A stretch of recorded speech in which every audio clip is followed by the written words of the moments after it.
G'day folks, my name is Rob. Welcome back to another F1 fantasy video. Today we are looking at my race week preview and final thoughts ahead of the Dutch Grand Prix this coming weekend. So if you are new around here, be sure to drop a like on the video and subscribe to the channel if you haven't done so already. Before we jump into all of the information I want to digest for this upcoming race week, I will say that this video has been pre-recorded a few days before I usually put this out on the Wednesday/Thursday before the race week. I will be in transit around the usual time I record this, but I don't think there will be too much in this video that we cover that will probably be dated or out of context by the time the race weekend rolls around. So just want to mention that if there's any information that you think has changed by the time we get to the race weekend, but a lot of the content we're going through is historical data, point of view perspectives on certain drivers and constructors and what this means for our fantasy teams this week. First thing I want to dive into is what Zandvoort can mean for our F1 fantasy teams. And I think heading to another track with very low overtakes, which we will get to momentarily, is a trend that's emerged this season for the two premium driver lineup. Two premiums meaning any driver priced around 20 to 25, 30 million. I wouldn't include Alonso and Stroll in this conversation as B tier assets, but anyone else probably fits the bill there. And I think because of that, because of the low overtake nature of Zandvoort, moving towards good qualifying drivers in good cars will probably serve us well when it comes to points and ranks once everything is shaken out on the Sunday. Lando Norris will start from the top, a very reliable driver, the most popular 2X option, I would say, since his win in Miami, just because of how far that car has come since that point in time. I think right now, a step ahead of Red Bull and certainly Mercedes and Ferrari. But Mercedes also have had their moments in the sun of late. But on the topic of Norris, a great result for him in Canada, another exceptional result in Spain, but he does have a trend lately, as many of you know, of qualifying very well, pole position, front row of the grid, whatever it might be, but making those errors on that first turn have really meant he's ruined his race and that points upside. The driver of the day vote, although something that seems to have drifted away from him in recent times, it's still something I think he is the favorite for almost every other race week because of his huge fan base. And the reasons why Lewis and Oscar have won recently is just because of their exceptional drives that Lando hasn't really been featuring in quite as much lately. Lewis obviously getting that win in Silverstone, Oscar getting his win in Hungary, and then Lewis again finishing P2 behind George Russell before ultimately inheriting the win when Russell was disqualified. Another driver of the day for the Brit there. So Lando, I still think, has one hand on the driver of the day vote, but it's certainly weakening just because of the fact that Lewis, another popular British driver, and Oscar really driving out of his skin lately, seems to have emerged as viable alternatives. So I think covering off at least one of these three drivers in your double premium driver lineup, if that is ultimately the direction you want to go in for Zandvoort, is probably quite prudent because of that. Now, going back to Lewis, 24.1 million, approaching the B tier, the A tier asset class, currently a B tier asset. We talked about this a little bit in my team selection video. If you haven't watched it already, be sure to check it out. But Lewis only has so much room to grow until he gets into the A tier asset class, 25 million plus, which Lando and Max are currently in. Once Lewis gets to that point, I don't think his fantasy production will change at all, but his price gain upside will. And I do think making the most of that before he gets to 25 million is probably not a bad idea. Oscar Piastri is in a very similar boat at the moment. He's in the 23 millions right now. And I do think it's a matter of when, not if, for both of these drivers, that they do exceed that $25 million threshold, which I think at that point then makes George Russell a really attractive fantasy option. But for the time being, Hamilton has 0.9 million left to go and Oscar just over 1 million. So I think capitalizing on these drivers, while they are in a rich vein of form, you look at Hamilton, 2 40-plus point performances in his last 3, 2 in the last 4 for Oscar Piastri, and averaging almost 29 points in his last 6 races in cars that are proven race-winning cars. Max doesn't have it like he had the last 2 years where he'll just show up and win a race, even with 3 hours of sleep or a terrible qualifying. These guys are forces to be reckoned with, and I don't think that's going to change anytime soon. Oscar has a bit more room to grow. 500,000 less than Lewis Hamilton in a much better car, and seems to have gotten on top of those tyre management concerns, which he was very much struggling with last year and in the early stages of this year. But I do think he is, as the only B-tier McLaren asset, one that I've very much got my eye on carrying for the foreseeable future. I covered that off in my team selection video again earlier as well, so check that out. As for George Russell, 3 million less than Oscar Piastri, and I think the main reason why, well, it's the obvious main reason why his averages in the last half dozen races is not nearly as high, is just because of his misfortune, that water leak issue in Silverstone after qualifying on pole position, and then being disqualified in Belgium after I thought he drove one of the best races of his life. So unfortunately, over the last 3 races, it's net negative for George Russell. A solid result in Hungary, I would say. But I do think once he can move past those reliability concerns or whatever it might be that's just clearly bitten him in terms of bad luck, he is close to being on par with the other 3 drivers on this list. He's the better qualifier than Lewis Hamilton this year. And I do think 20.7 is probably not quite representative of what we would expect from a driver in Mercedes in his 3rd year with the team, and certainly going from strength to strength. So I really like what George Russell is offering right now, disqualifications and DNFs aside. And I do think, assuming Ferrari don't have their act together in the next few races, I think becomes the best B-tier asset once Lewis and Oscar move into the A-tier. So I think trying to capitalize on the price gain upside that Lewis and Oscar, and to George, to an extent George as well, have until they get to the $25 million mark is going to be super important. I don't know if George will get to that mark by the season's end. He might if he has a run of really good results and price increases. But right now, my attention is turning towards Lewis and Oscar, just because of the only so much room we have left before they become a slightly less attractive option price gain wise.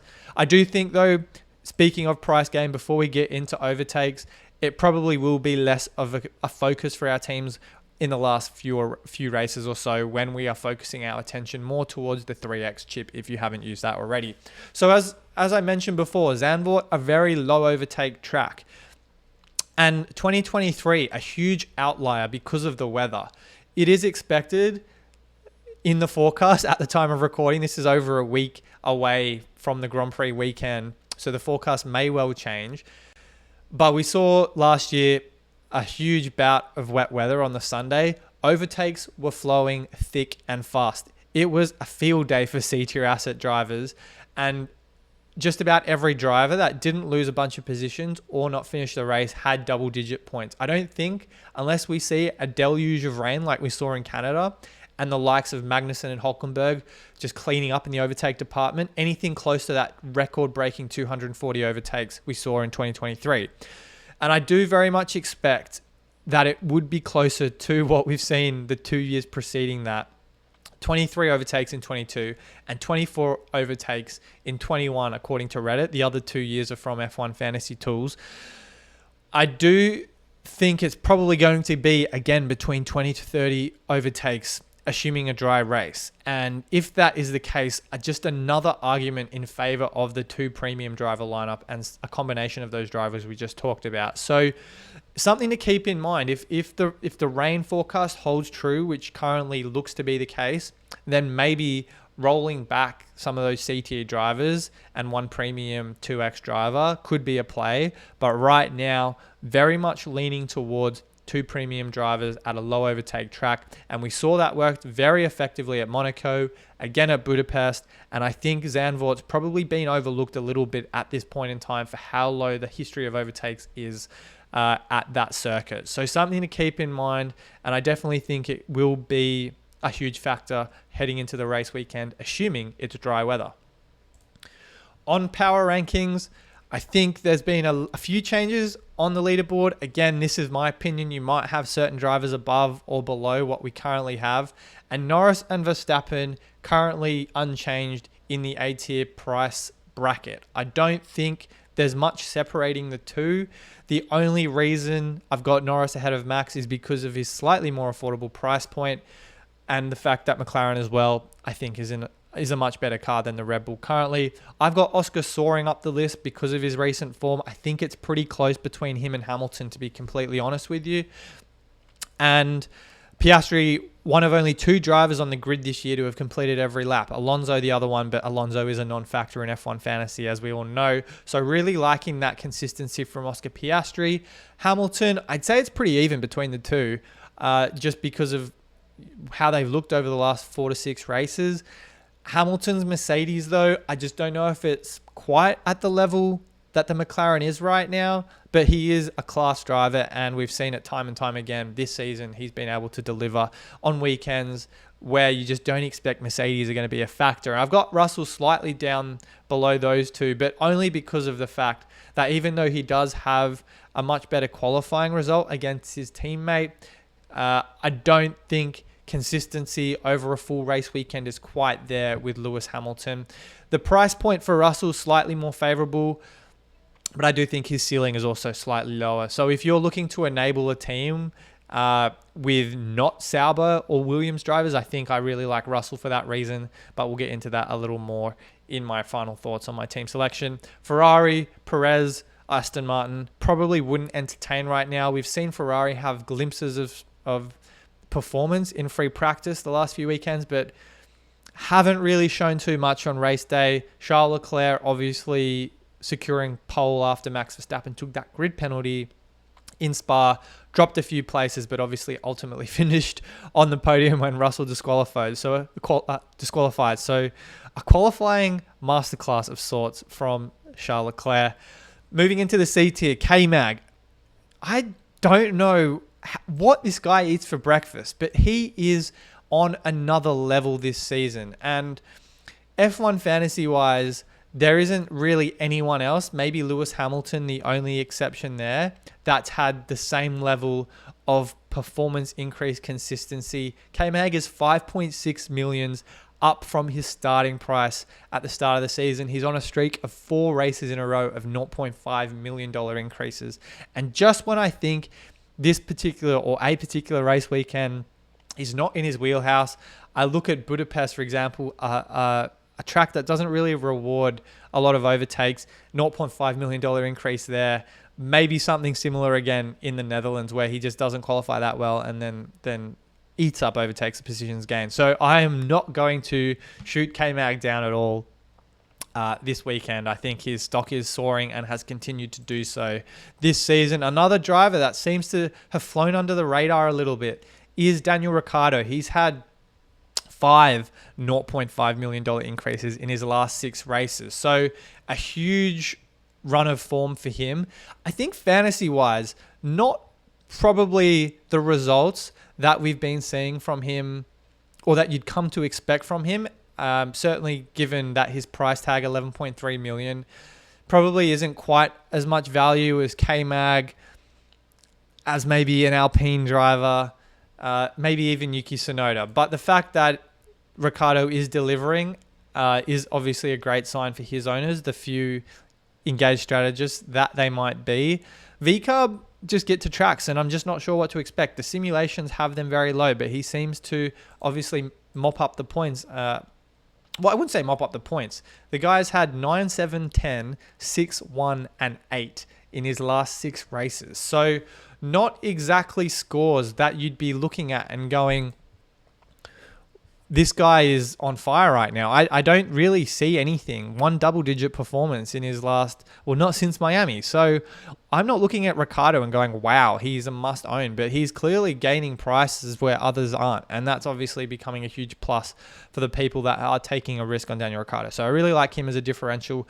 Gasly stock falling, just has had a rotten run of races recently, unfortunately. That DNF or the DNS in Silverstone and the DNF in Budapest and 3 points in Belgium. So in free fall a little bit. Alpine's reliability questionable in the second half of the season in years gone. So I wouldn't be running 2 Alpines at the moment.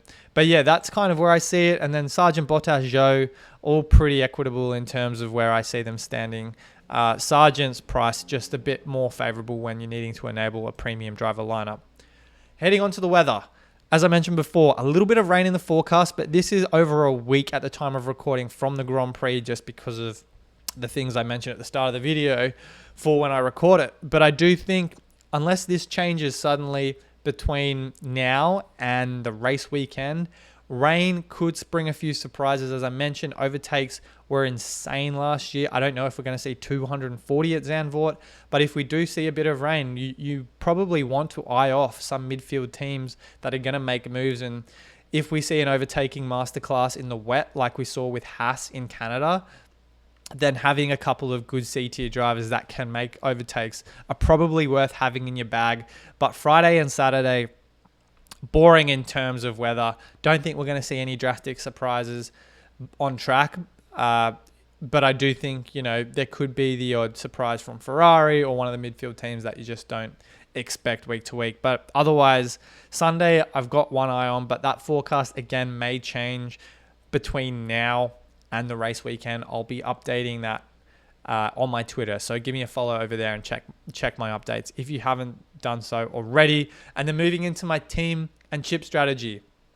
DRS boost option. I still think Norris is the best car, very reliable driver, has completed the most or close to the most races this season. He hasn't had a DNF per se because in Grand Prix, because obviously that incident with Max in Austria, he'd completed more than 90% of the race. So I do like Norris for his consistency.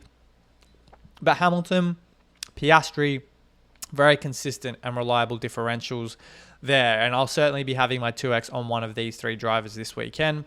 As for chips, not a weekend you'd want to be throwing the powerful 3X and limitless chips if you've still got them. Autopilot, I really like. I think we're going to see quite a bit of use of that in the second half of the year, just because I think the two premium driver lineup, now that more people can afford it, will probably start to use that where it's not clear who the best driver to use it on and the highest score in their team will be. So I think Zandvoort, a great option there, but you may well use it at any track where you're running two premium drivers or if it's a wet race. And I use that in Canada, saved my bacon when I had Charles Leclerc and Lewis Hamilton.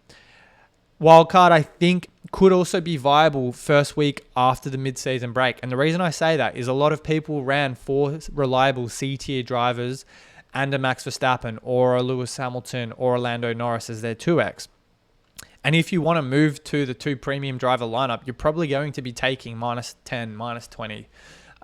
And wildcard, I think, comes into play as a result of that. So certainly worth using if you're taking hits that definitely won't be something you can recover over 1 or 2 race weekends. But that's kind of the 2 I see standing out to me. Obviously, Final Fix team dependent. We saw a few people get creative with that in Belgium, but not quite sure it is for me this weekend. Moving on to team selection, talked about a few different options. I could do a rollback of this team in Zandvoort. I ran a very similar lineup in Budapest with Hulk, Sargent, and 2 premium drivers. Sonoda probably would be the obvious make way if, for whatever reason, VCARB sims don't look great. They didn't look great in Belgium, and Sonoda only had 6 points. So I might end up going for someone like Ricciardo. If he qualifies well, he had P9s in Monaco and in Budapest. So a good qualifying result at circuits that are typically slower and have fewer overtakes. So if you're looking for a qualifier that can just hold position, I think Ricciardo might be able to do so at Zandvoort. The other option could be someone like Alex Albon or an Alpine, just Gasly. But again, who I pick out of these 2, for example, will be very much dependent on how they look in free practice. The other option I talked about in my team selection video was potentially going down the Lewis Hamilton route. I obviously mentioned he's on my short list of 2X options this week. And I left Max Verstappen out of that just because I don't think he's going to be an overly popular option as we have more budget and the Red Bull doesn't look like the best car on the grid anymore.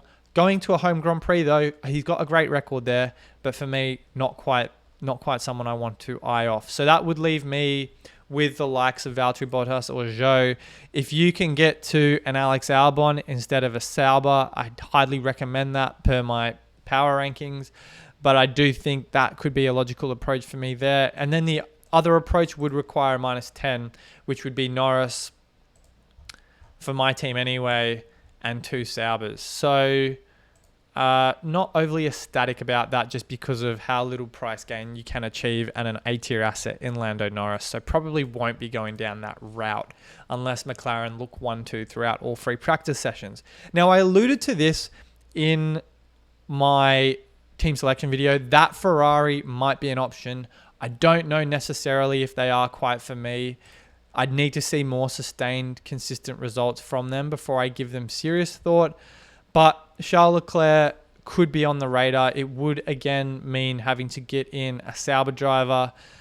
If I could get to Alex Albon, I'm just short of him right now. But maybe a Ferrari driver could be an option. Sainz instead, potentially. But I'm not exactly thrilled by Ferrari yet. I need to see more from them. There's talk that upgrades probably will come at Monza and beyond for the Scuderia. So I'm thinking waiting one more week at least to see what they can deliver. I'm just not jumping at them. I've seen nothing from them lately in terms of consistency in F1 Fantasy to make it a worthwhile punt. And then constructors, I just can't see changing right now because of what we've seen from Mercedes and McLaren week to week. So kind of content with running a Mercedes and McLaren in the driver and constructor department for the foreseeable future. But if you're going for a differential approach in Zandvoort, let me know down in the comments below. I'm going to leave it there for now, guys. We'll be back with another deadline stream on FanAmp's YouTube channel, so check us out there. But that's it for now. Appreciate the love and support. Good luck with your teams this weekend, and I'll see you all very soon.